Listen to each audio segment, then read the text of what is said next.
Ahora con Edgar González Suárez en su columna Macroscopio, que nos trae también su punto de vista sobre la reforma al Poder Judicial. Edgar, adelante, buenas Hola Jorge, tardes. muy buenas tardes. Aprovecho para enviar un saludo al público que nos escucha. Jorge, para el martes 5 de noviembre, es decir, para el día de mañana y desde la mañana, según el propio ministro ponente José Luis González Alcántara y Carrancá,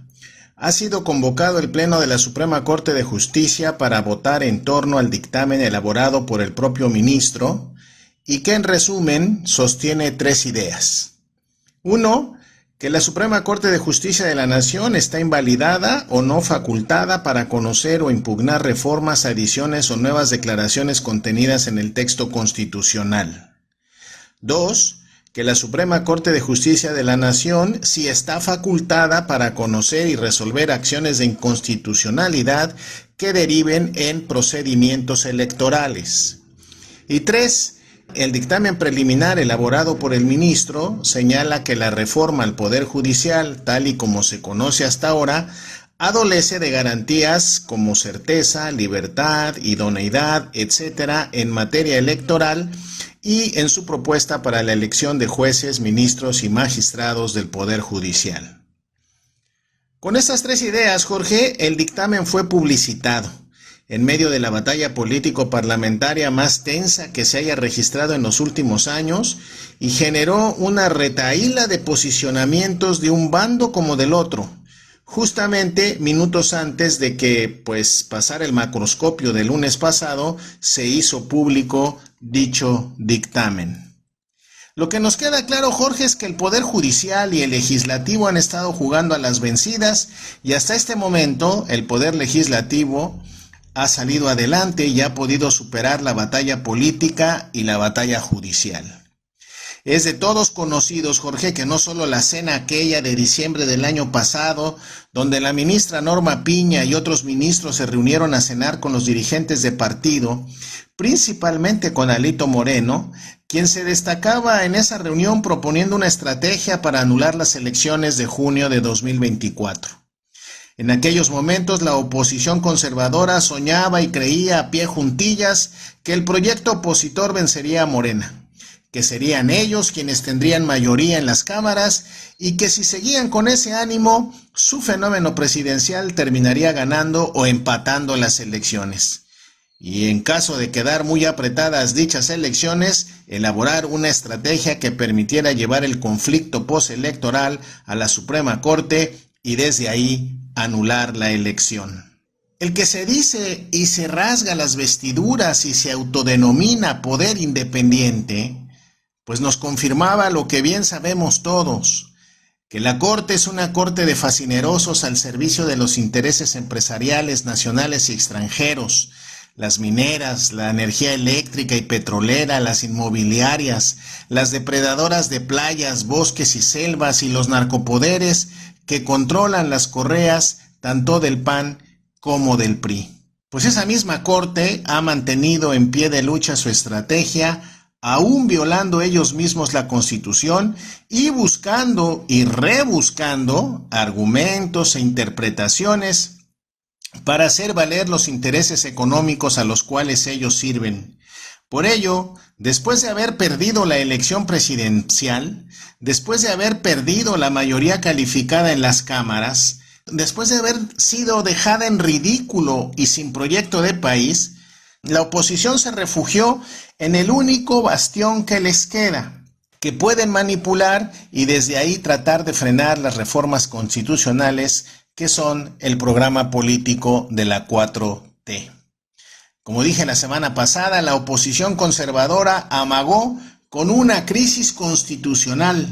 Logró ensanchar las diferencias políticas y jurídicas entre la oposición y Morena y creyendo tener la razón jurídica, intentaron amedrentar y provocar al gobierno para salir victoriosos de esta lucha tan intensa que se desató después del triunfo impecable de Claudia Sheinbaum.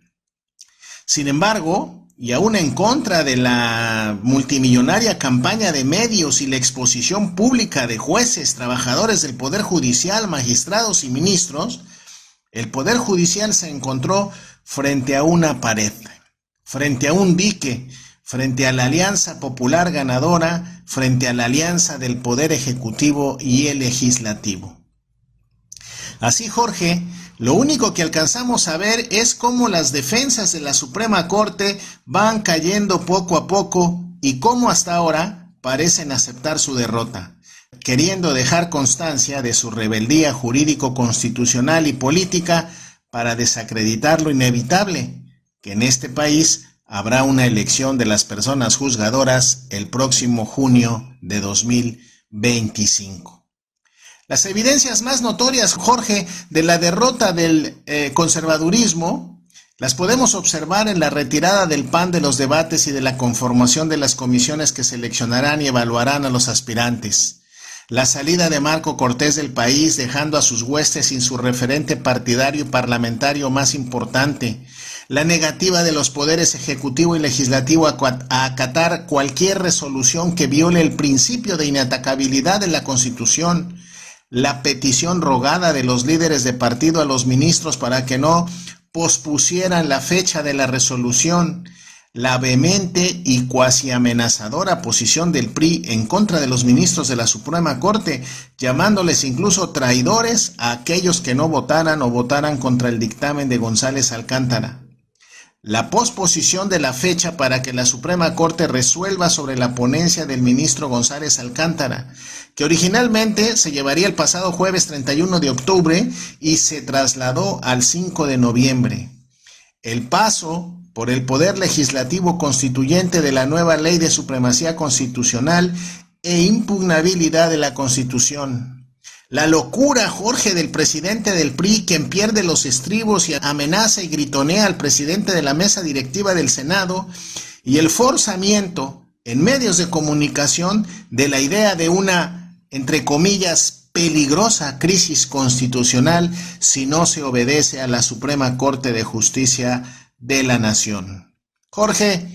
sin duda, una batalla política que enfrentó a dos poderes, a los poderes ejecutivo y legislativo, legitimados por el abrumador respaldo popular en contra del Poder Judicial, deslegitimado por su corrupción y servilismo a los intereses más abyectos y contrarios al interés nacional y popular. La Suprema Corte, Jorge, jugó a la política, dejó de ser suprema y dejó de ser árbitro para convertirse en el jugador más sucio que tenía el equipo neoliberal y conservador, y aún con ello perdieron esta batalla. Mañana seguramente el voto sobre el dictamen se dividirá y es muy probable que el dictamen sea desechado. Sin embargo, Jorge, la rueda sigue girando y esto pues no acaba aquí. Es todo por hoy, bonito inicio de semana y un saludo a la producción. Así es, igualmente, muchas gracias Edgar González Suárez en su columna Macroscopio, que también la puede consultar en nuestro portal nbnoticias.mx.